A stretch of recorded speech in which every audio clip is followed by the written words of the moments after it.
Hi everyone, in front of me I've got OnePlus Pad 2 and let me share with you how to reset camera preferences on this device.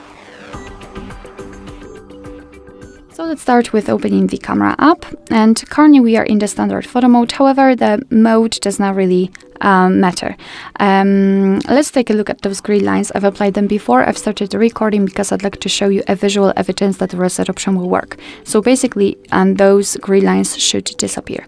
Now all we have to do is to take a look at this option bar and enter the settings. So this icon. Now let's scroll down to the very bottom and tap on Restore Defaults. Let's tap on Restore, and as you can see, we just got back to the camera and the green lines are not visible, which means that we just successfully reset all camera preferences. Alright, so that will be all. Thank you so much for watching. I hope that this video was helpful, and if it was, please hit the subscribe button and leave the thumbs up.